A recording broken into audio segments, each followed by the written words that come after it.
Hello all and welcome to my YouTube channel. So today in this particular video we are going to see an introduction to experiment tracking and an introduction to MLflow. So in this particular tutorial we are going to focus on the introduction part, like what are the terminologies involved in experiment tracking and what basic introduction to the MLflow. In my later videos or in my upcoming videos we are going to take up the MLflow and we're going to do a quick experiment and tracking using MLflow. So that's going to be our next video or next episode of this particular tutorial. So but in this particular tutorial we're going to focus on the introductory part of the terminologies that are involved in experiment tracking. So let's get started. So there are various concepts involved in experiment tracking. First is what is experiment, what is ML experiment. So ML experiment is nothing but the process of building an ML machine learning model that is from the scratch, that is from collecting data from the source and preparing feature engineering and then training the model and experimenting a lot of hyperparameters and coming up with the best model. So that's called an ML experiment. And then there comes a next terminology that is called experiment run. So when this particular experiment ML experiment is being performed, you generally try to run as many as trials of your model. Like you're gonna try a different set of models, different set of parameters. So a single execution of this particular ML experiment is called ML run. So that's what an ML experiment run does. It means in ML experiment. And the third terminology is run artifact. So each and every stage of an ML experiment, during the building of ML experiment, we generally try to store some of the files in a pickle format, or store some of the files involved during the ML experiment, right? So those files are called as artifacts. So these are associated at any stage of the ML experiment. It can be in the form of CSV file, it can be in form of a pickle file, parquet file. So whatever the file that are involved or in the stages output of the ML experiment are called as a run artifact, right? And then there is a metadata information that is being taken up in the ML experiments. That is what are the parameters that are involved in the ML experiment, what is the start and end time of the ML model, what does the time it took to train, and what are the methods it involved while training the model, what is the metrics. So a lot of metadata get collected while training an ML experiment. So these are some basic concepts that get involved when we when we get involved in ML experiment tracking. These are the general concepts that come when we develop a particular ML tracking system. So now next let's move to the basic question: what is experiment tracking?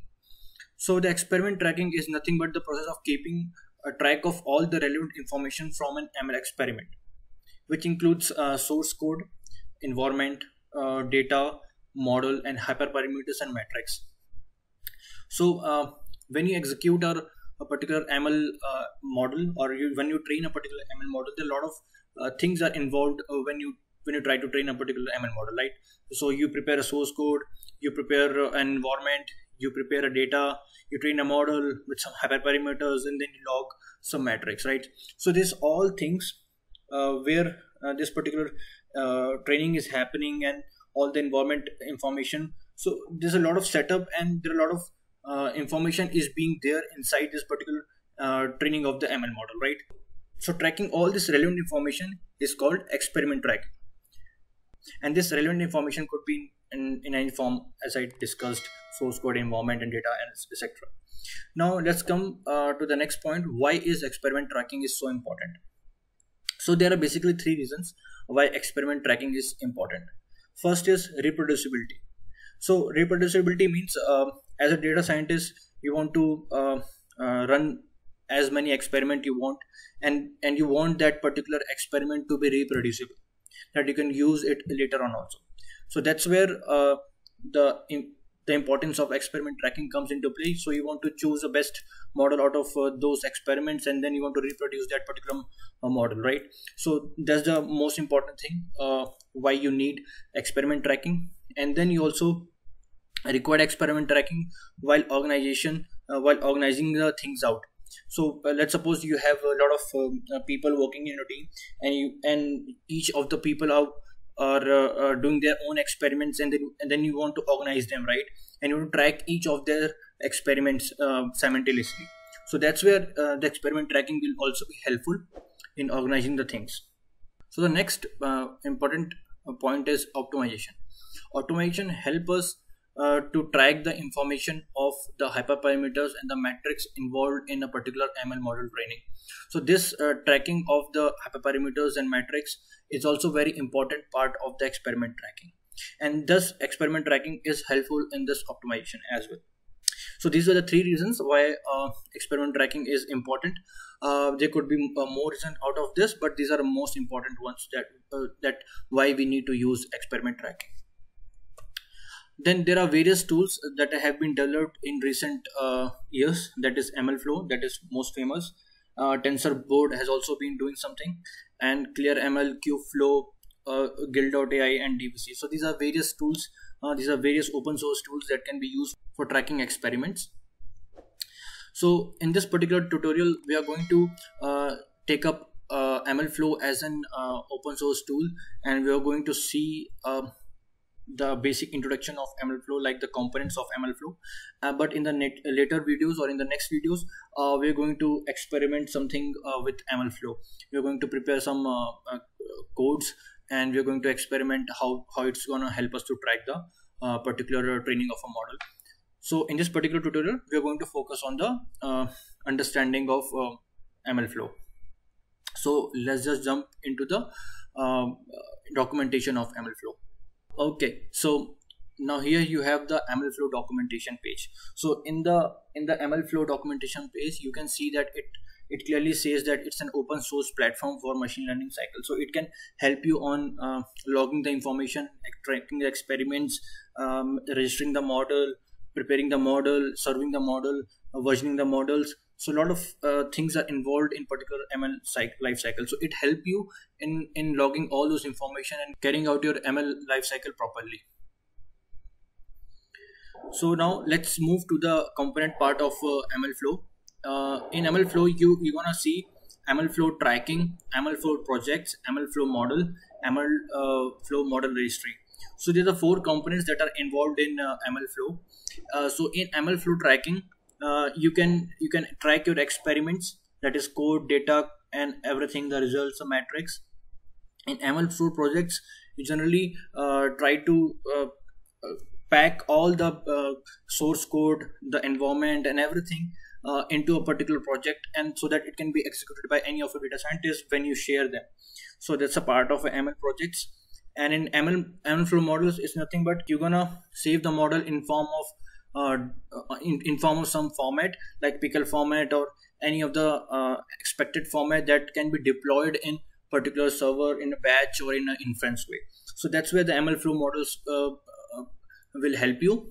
And in model registry is nothing but where you can track your models versioning. So let's suppose if you have 2 to 3 models running, one is in the staging and one is the production. So to version that or to track that which model is good and which can be served to the production and which can be in the staging section. So that's where model registry will help you to version your models and serve in the production or in the staging area. So these are the components that have in MLflow. And if I open MLflow tracking, you can see there are a lot of components that are involved in it, and there are a few concepts that is being taken care in the MLflow tracking. So if you see, a lot of things can be tracked like code version, start and end time of a run, parameters, metrics, artifacts, and source. So a lot of things get tracked in this MLflow tracking. If we go into the MLflow projects, you can see we can store all the projects in a form of YML file. It has been mentioned here. So all the environment files and everything, and even your projects get a YML file. So that's where ML projects will help you to do the packing of the particular projects, where you have to specify the input and outputs of each and every stages that you want to do in a form of YML file. And hence any other data scientist can be easily able to use your projects, whatever the model you have developed, in a very easy way. Third thing is MLflow models, where you have to where you want to save the model in a different format. So it can be in pickle format, it can be in any other format that particular format is expecting you to be in a inferencing stage or in a form of production stage. So it can be in a pickle file format, it can be in a ONX format, it can be any format like the particular infrastructure is expecting you to serve the model. And then MLflow registry, you're gonna get to track the particular model and version the particular model, right? So you're gonna get a UI kind of model registry. You can see here in the MLflow, where you're gonna specify the model name and where you can specify the staging and production area and versioning of a particular model. So you're gonna check which model is good for you and which is bad for you for your production environment. So I think this is all about the particular MLflow introduction, and in the next particular video we are going to take up some examples, or we're going to take up some use cases, and we're going to use MLflow as a tracking experiment, and then we're going to see this MLflow UI working, and we're going to track some of the experiment logs, some of the experiment informations, and then we're going to understand the following perspective of MLflow. I hope you enjoyed this particular introduction to experiment tracking and introduction to MLflow. In the next tutorial, we're gonna deep dive further. Thank you.